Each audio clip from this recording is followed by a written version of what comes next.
किताबों से लड़ना था, सवालों से लड़ना था, लेकिन यहाँ बेटियां हर रोज अंधेरे और असुरक्षा से लड़ रही हैं। परीक्षा देने निकली हैं, मगर सवाल ये है कि परीक्षा केंद्र तक पहुंचना भी अब एक परीक्षा बन चुका है। सोचिए, सुबह के 4 बजे का वक्त और जब ज्यादातर लोग अपने घरों में सो रहे होते हैं, सड़कें सुनसान होती हैं, अंधेरा पूरी तरह छाया होता है। उसी वक्त मध्य प्रदेश के सीधी जिले के मझौली क्षेत्र से छात्र छात्राएं अपने घरों से निकलते हैं। क्यों?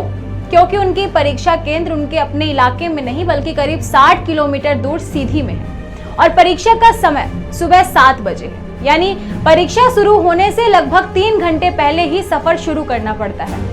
यह सिर्फ सफर नहीं है, यह उन परिवारों की मजबूरी है जिनके बच्चे पढ़कर अपना भविष्य बदलना चाहते हैं। मझौली में कॉलेज है, छात्र है, पढ़ाई की व्यवस्था है, लेकिन परीक्षा केंद्र नहीं है और नतीजा करीब 1200 छात्र छात्राओं को परीक्षा देने के लिए रोजाना लंबा सफर करना पड़ता है।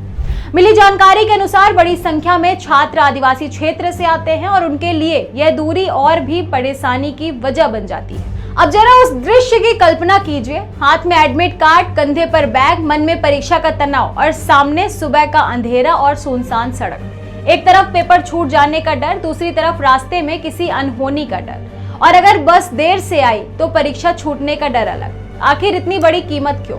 इस पूरे मामले की वजह को लेकर एक पुराना विवाद सामने आता है। बताया गया है कि करीब 2016 में मझौली के परीक्षा केंद्र पर सामूहिक नकल का मामला सामने आया था। इसके बाद परीक्षा व्यवस्था को बदलते हुए केंद्र को दूर कर दिया गया। लेकिन सवाल आज भी वही है, अगर नकल हुई थी तो कार्रवाई किस पर हुई? क्या व्यवस्था को मजबूत नहीं किया जा सकता था?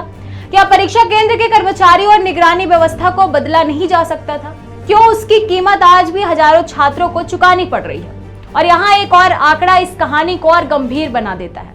बताया गया है कि मझौली क्षेत्र के कॉलेज में लगभग 75% छात्र छात्राएं आदिवासी क्षेत्र से आते हैं। ऐसे में 65 किलोमीटर दूर परीक्षा केंद्र का मतलब सिर्फ दूरी नहीं है, इसका मतलब है अतिरिक्त किराया, अतिरिक्त समय, परिवार की अतिरिक्त जिम्मेदारी और सबसे बड़ा सवाल सुरक्षा। क्योंकि जब परीक्षा सुबह 7 बजे हो और केंद्र 60 किलोमीटर दूर हो तो छात्र को समय पर पहुंचाने के लिए सुबह बेहद जल्दी निकलना ही पड़ेगा। इस मुद्दे पर सत्ता पक्ष और विपक्ष के नेताओं को अपनी अपनी दलीलें हैं। सत्ता पक्ष की तरफ से कहा गया है कि पुराने नकल प्रकरण के बाद परीक्षा केंद्र बदला गया था और अब इसे दोबारा शुरू कराने के प्रयास किए जाएंगे। वहीं विपक्ष का सवाल है कि अगर नकल हुई थी तो व्यवस्था को सुधारने के बजाय छात्रों को इतनी दूर क्यों भेजा गया?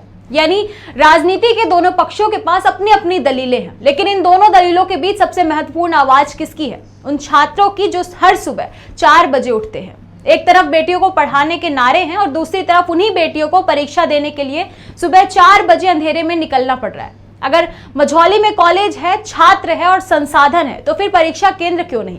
सवाल छोटा है लेकिन जवाब पूरे सिस्टम से चाहिए। अगर आपको भी लगता है कि मझौली में स्थानीय परीक्षा केंद्र होना चाहिए तो इस वीडियो को ज्यादा से ज्यादा शेयर कीजिए ताकि आवाज उन लोगों तक पहुंचे जो इस फैसले को बदल सकते हैं।